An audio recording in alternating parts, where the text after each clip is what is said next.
Um, Good afternoon. Welcome to my presentation. I am the founder of Bespoke, a supplier of custom clothing using innovative processes to create stylish apparel. A little background about myself and my personal work history. I've been in the fashion industry for 3 years, working for luxury designers, startup fashion labels, and also stylists for magazines like Vogue magazine and ID. And I use my knowledge in the fashion industry to create a product and service that meets the needs of consumers. So I started with the idea that the fashion industry is based on a structure that is more traditional and based on a hierarchical industry rather than based on personal taste.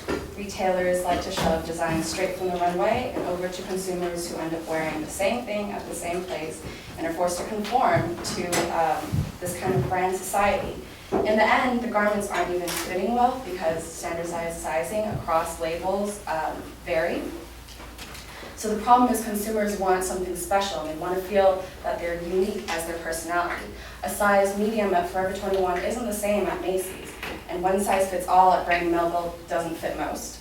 So the solution, tailoring, is $40 for a skirt and $20 plus for tailoring is quite expensive. So instead, invest on a garment that you like, you created, and fits just right. The fashion industry is a very lucrative market with $250 billion invested annually on purchasing clothing. So for implementation, there's 3 steps that I decided to use. First, establish our target segment. Who wants to buy the customized clothing? Who would respond positively? What are their spending habits? And also creating a minimal viable product. From our statistics of in-person interviews, we found that 60% of our interviewees responded positively, and our target segments were millennials and baby boomers. According to our online surveys, 70% of the millennials responded that they had their clothes tailored and had issues with inconsistent sizing across retailers. They value the style and quality of the apparel over price and brands. Baby boomers said they bought less frequently, but significantly more in volume and price annually. So, millennials, the reason why we want to market towards them is that they're the most influential segment.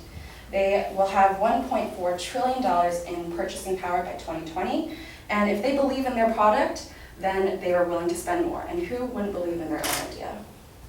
Baby boomers are the most wealthy segment in history with 70% of the nation's disposable income, and they value ownership, individuality, and wellness, which fits Bespoke's values and customer service style.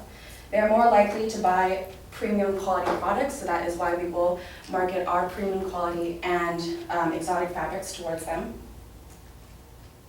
For our market validation, we used the website, this is the first page of it, and also the tailor's kit to get responses on how to improve and what to keep. Millennials said that they would use the service more for formal events, and we decided to use group pricing and volume buying promotions to market towards them. Baby boomers wanted more of an interactive experience because they value customer service, and we decided to add videos and video chat to our website to make it more user-friendly and informative. I also interviewed with a hotel manager at the Standard Highline, which is a trendy boutique hotel in Meatpacking District, and they said they're very interested in the idea. It's going very well, especially because they have these really ugly uniforms that are bright yellow, very eye-catching, but not very fashionable. They said to improve the idea, it would be best to have an expert opinion or advice, and that the idea was going well. I also hosted a focus group at the new school for design students to see what they thought about the website, what I could do to improve it. And they said that it was a good idea, but they should have less stuff going on in the formal department because they want to focus on the products, not on the design of the page. So some pivotal points that I made from these interviews was creating a fashion consulting service, additional to the service of providing clothing, because baby boomers wanted something more interactive, and also the businesses wanted expert opinion. Also from the design perspective of just design students at the new school, to make the formal work page less busy and focus more on the products. I also thought for a competitive edge it would be great to have exclusive design software useful for normal consumers to be able to create clothing patterns from the idea in their head to delivery on their doorstep. And thank you for your attention and questions.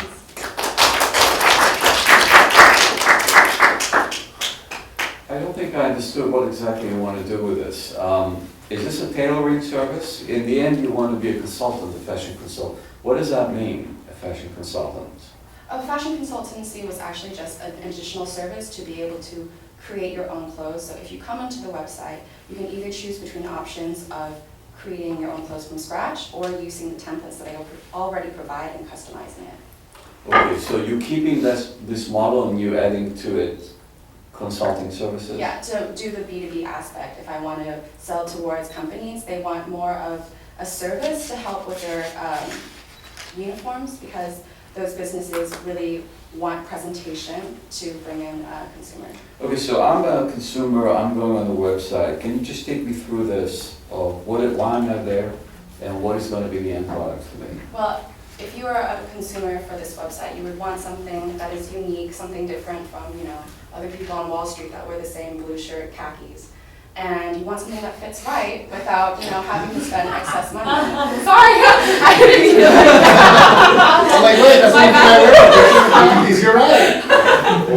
But the point is that people want to have an individual style and they want to look different from what is mass produced in the market. Okay.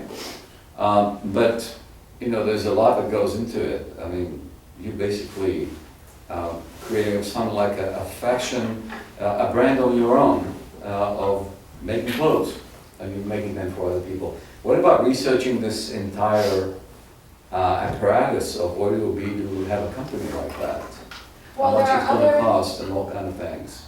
There are some competitors that are making their way into the market that have gone through funding recently, like Indochino, which is a men's suit company. And they just got $14 million in investments and have showrooms in the US. There's also another company called Birds of Prey that does shoe wear, also $15.5 million in funding. So I think they're very lucrative markets. And the main problem with, I feel like the positioning of this company is if it would be too expensive. But if there are innovations made, then it would be easier for consumers to get a tailored, personal look. So that's the idea. There's definitely a need for it. My feedback would be that the two examples that you gave are both more niche, one's shoes only, right? And the other one's suits only. Yeah. This is all different clothing? Clothing, yes. Clothing. The question for you is, do you think that that's too broad to succeed in? And does it make more sense to try to choose a very specific, like coats or shirts or whatever it is, and start with that before trying to do, full clothing? Clothing in the broad sense. I think it would be, if I wanted to do testing, it would be easier to do, obviously. But I don't think that there's an option out there for you to just have whatever clothes that you want. Like the full outfit. That's like the selling point, is having like the full outfit. That makes sense. Great, thanks. All right, thank you. Thanks.